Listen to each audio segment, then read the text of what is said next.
All right, turning back now to our top story, where day 3 of the Democratic National Convention will begin later today. Tonight, former President Bill Clinton and former House Speaker Nancy Pelosi will take to the stage before Governor Tim Walz officially accepts the vice presidential nomination. CBS News reporter Caroline Cummings joins me now with the very latest. So, Caroline, we expect to hear from some pretty big names in the Democratic Party following the Obamas last night, including, as I said, former President Bill Clinton and Nancy Pelosi. But it's going to be really, it was already hard for President Obama, and he indicated that, to follow Michelle Obama. I'm guessing former President Bill Clinton, who's no slouch in the speech-making department himself, is probably sweating just a little bit.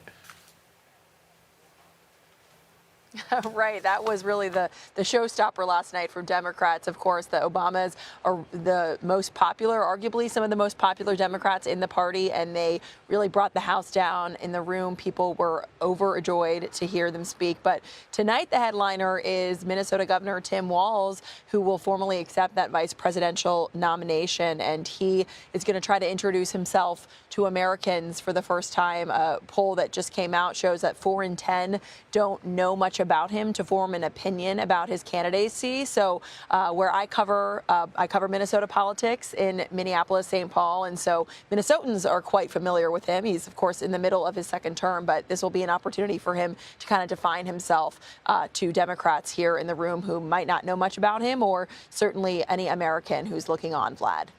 Yeah, so Caroline, let me ask you that, given your experience covering the governor in the state of Minnesota, the things that are coming to light now, for example, his military record, his military service record, and some other issues, it feels to me that he's an incredibly popular governor in his state, and that the voters there would have already vetted some of these issues that he's facing on a national platform, or perhaps not. You tell me.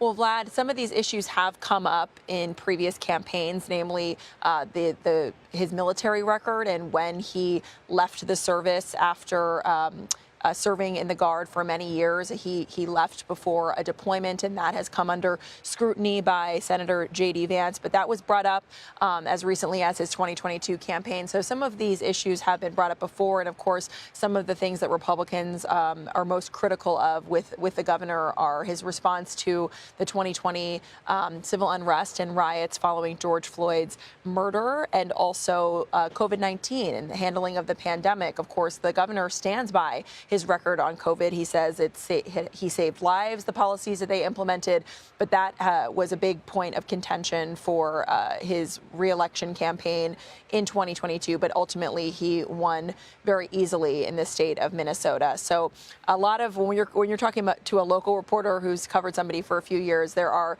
some things that kind of rise to the top of the national conversation that we have been keeping a close eye on for the last couple of years. Although they have tried to hit the governor, the Republicans, on his response to the protests in the wake of George Floyd's murder, you have that audio tape of the former president, Donald Trump, praising Governor Walz and his response in the wake of that. So it's hard to it's sort of like pot, meat, kettle. Caroline, always great to have you. Thanks so much. Appreciate you.